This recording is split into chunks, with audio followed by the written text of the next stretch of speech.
Idol, yan. First time ko makakita ng bato-bato na naglilimlim sa labas ng bintana. Panoorin niyo po yung vlog ko.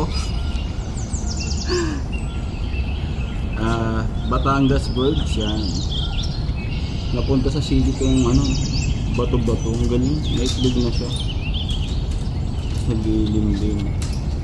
Overlooking niya, puro puno. At saka city.